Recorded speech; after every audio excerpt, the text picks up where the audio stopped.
Hello, wonderful world. It's Jennifer here at Eureka Astrology and Healing, and today we're going to be talking about the Cancer full moon astrology forecast. The Cancer full moon is going to be on December 26th, 2023 at 6:33 p.m. And this is the last moon of the solar year. So let's just celebrate for a moment before I get into it and reflect. Here in the Northern Hemisphere, it is a few days after, well, the day after Christmas it will be, but also it's past the solstice, past a lot of other holidays that are revolve around light. And the light is, well, the light is about to return. The light is gone, though. We're deep and going within. And so just take a moment to reflect. And I'm going to talk a little bit about this with the chart. The year, right? Instead of saying, it's good to say what I want to do the next year, right? Things to accomplish, things I want to get done. But how about celebrating the things that you have done, seeing the positive things that have happened? And we'll talk about that in a little bit with some of the aspects, because the energy of the chart, I feel like, really supports that. And I don't want us to lose sight of the great things that we've done and not just talk about the energies here, there, everywhere, but there's a moment to reflect. And this is now. It's going in, it's pulling in, and how beautiful for the Cancer full moon, right? Cancer is about going in and resting and recharging. It doesn't mean it doesn't go out and do things in the world, but it desperately needs to go in when it's tired or overwhelmed.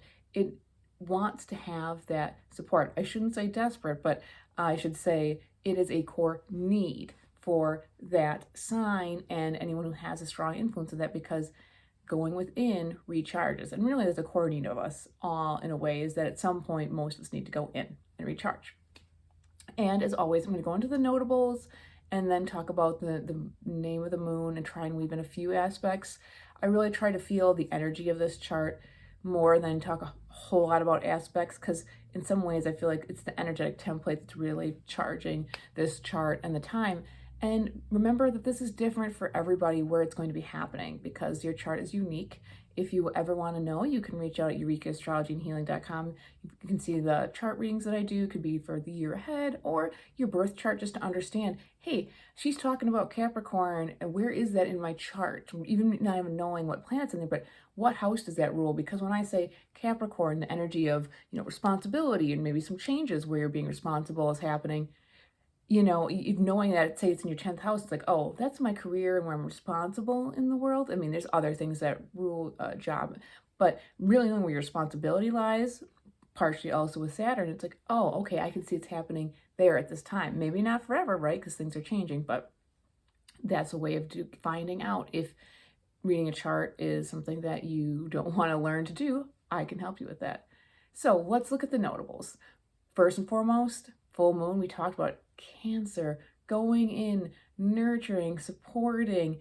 Also, Cancer, the moon rules Cancer. So this is as lunar as you're going to get. So if you are a lunar deva, goddess, god, celebrator, this is the one to celebrate La Luna, because it is full. The energy is primed. And if you aren't sure how to feel the moon, say your moon sign is one that's not so feeling, like maybe you're an Aquarius moon, you're like, hey, I really want to tap into the moon. This is the time. If you want to do a ritual or just go outside and sit under it, even if the clouds are out, you'll feel the energy no matter what, just honoring it. And of course, when the moon is full, remember, so it means the opposite sign, the sun's in the opposite sign. So here's the moon in Cancer, here's the sun in Capricorn. And that is more about responsibility and maybe having a little more structure. And again, speaking of like moon signs, like there's a lot of logic going on there. It's like, what about feelings? That doesn't have any part of what I'm doing here. So you're going to have that tear still of like, I want to feel, I want to emote, I want to nurture, I want to be nurtured, I want to be alone, I don't want to be alone. Very tidal, in and out. And then there's that energy of like, well, I still got to get out in the world and do things and take care of business. And so there might be a little bit of a balancing act with that energy, and everyone will be feeling it. Be kind to yourself and be kind to others, as I like to say. The next thing that I want to take a look at is the elemental energy balance. And so we don't have to get into how that's found, But let's just say that a planet, in a sign, that helps find out the weight of the elements because each sign has an element. And where the planets are placed help tally that score. There's a lot of earth and a lot of water. And this is a fertile time. And we're talking about taking stock of the things that we've done this year in a positive way. I mean, you could take stock of the things that you didn't do that you like so much, and that could be considered, well, I'm reaping what I sowed, and whether that's positive or maybe not as helpful. But I want to think of it as a positive way of going, okay, what did I plant this year? And what am I harvesting now? And what maybe is still growing even? You can be like, what's growing and what am I going to harvest later? And it could be something very literal like a plant, but I'm thinking about all the things that you've done, and remember that it doesn't have to be material. It's like, well, I did this, I invested and I got this stock. It could be something very literal like that, or I did plant this plant and I got this food.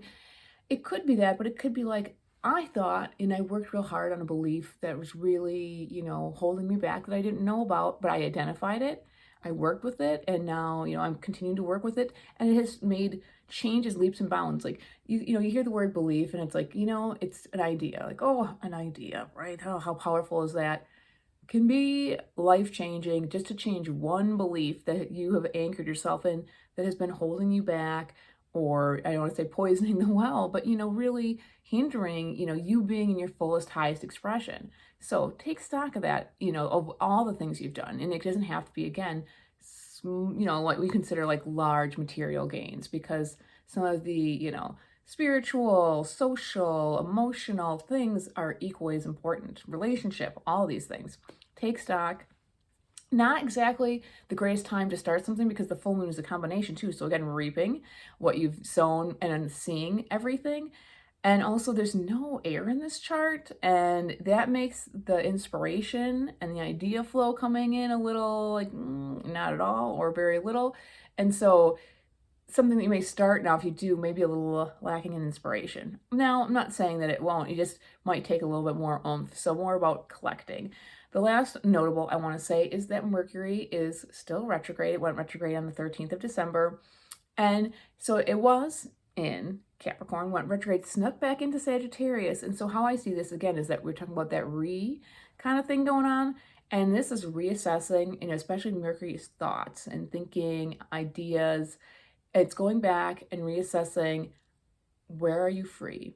And I think this is very important, especially if you're looking back at your year. Are your ideas about freedom the right ones? Are your beliefs? Because it's also about beliefs, rethinking beliefs that maybe you have like taken new stock in, or like like trying to set something new. It's like, well, wait, is this belief really helping me to my freedom? And whatever freedom is for you, it's very different for everyone. Remember that it's not just about running around willy-nilly. It can be, again, emotional, inner freedom, actual physical freedom. So there's this reassessment, and also reassessing the experiences that maybe you went out and pursued and thought about and got ideas for, especially when Mercury was in Sagittarius. But even, I'm going to say for the year, like, were these experiences the right experiences for you? Are they helping you find out what you need to know about your freedom, find out your beliefs, and like knowing about the greater world and yourself? So again, a good time to reassess. And when you're done reassessing, remember Mercury is going to go back into Capricorn. And so after you reassess, hopefully you can cut a little bit of that chaff out of that wheat and go, oh, okay, we're going into Capricorn now. And I'm thinking about building that new foundation, and it'll go into Aquarius and all that, and like thinking of the future. So you're kind of eliminating maybe some of those things that were like, well, they felt good, but maybe that wasn't quite right. And I'm going to bring in one aspect for sure here. Neptune is squaring Mercury at this time, and that brings in a lot of illusion. So hopefully you're reassessing where you had those rose-colored glasses, where you were kind of sugarcoating it, gumdrops and candy canes. Get rid of the candy canes and gumdrops, because it'll help you out in the long run. That's very much the Capricorn way. It's like, all right, you don't really need that sugar so much. It's not helping you any in the long run. It's sugarcoating maybe some of your experiences. And when you sugarcoat things, and I don't want to say lie to ourselves, but we tell ourselves a story, right? We make a vision, and we all do this every day, every moment. There's a story happening. Like, think about it a little bit. Is it really helping you? And if you want to think about your freedom, your true core freedom, your experience in this world, just double check is what I'm going to say on that, because it's going to be a strong air, and you're probably going to notice some people kind of living in La La Land a little bit around you. Not everyone, of course, right? This isn't going to happen to everyone, but there's going to be a strong influence of that. And so let's get into the chart now and the name of the moon. And like I said, I just feel like there's this strong push and pull, or whatever you want to say, tug of war. That's because of the opposite of the sun and the moon opposition. However, I also see it because there's very much this earth and water, and they are both nurturing, but and supportive, and the yin quality, the inward. So again, this is a very inward time of year. Like, let your, it's really good to stop. I didn't really say that. Like, we were talking about assessing, but actually resting, because this is the yin time of year, and in traditional Chinese medicine, this is a time, and many other healing, modalities, to stop, because if you keep doing the yang, the out, there is nothing left to charge you at some point. And so this is the time to go inward, literally. And that's where that nourishment comes from that water and that earth, and resting and recharging your battery. So that's happening. Now, what also is happening now, like I said, so there's planets both in Taurus and Capricorn, heavily weighted. And there's a lot of practicality in that, a lot of logic, a lot of order, a lot of reason. It's not a lot of emotional, I don't want to say, I would feel like those signs like a malarkey. You're just like, no, like, we don't need to make emotions. We don't need to get into that. Like, let's just get this done. Let's be reasonable here. But then you have the push or the pull. You have a lot of energy in, well, you have Cancer, and then you have Pisces, and we have Scorpio. So all the water signs are charged too, which it doesn't mean they're not practical, but they're coming at it with like, we need to feel this. We need to maybe intuit this. We need to emote this. So it's not bringing in as much logic. So there's like, okay, how do we find a way to, I don't want to say logically, express our feelings, but like taking a step back and being reasonable with our emotions. And this full moon is charging it, because this full moon's name is the Sea Mother's Moon, from Raven Caldera's new moon, or from the moon phase astrology book. And I love this one because it kind of, he waxes and wanes beautifully about all the different goddesses that this moon personifies from all around the world. But the core of it is that this moon, I don't want to say it's fickle, but it's fickle. It's the tide. It comes in and out. And so the only thing that you can expect with this energy of these waters is that, it's going to be coming in and out. It's going to be changing. That change is the constant here. It's not about the stability of those earth signs. It's like, oh no, the feelings will be here, they'll be there, they're going to be back, and they're going to be forth. And, if someone is not in their core center, whether it's you or someone else around you, because again, this is a full moon, and full moons kind of tend to trigger some people, is there could be erratic feelings, behaviors, drama. There could be inconsideration. There could be over-consideration, like smothering. There could be, like a core nurturing. It could be this back and forth, like, I want to be with you and help you. Oh my God, I need to be alone and I need to recharge right now. I need to go into my little Cancerian shell. So those energies are really strong right now. And so you can see how that doesn't sound as practical. It's like, well, do you really need to rest?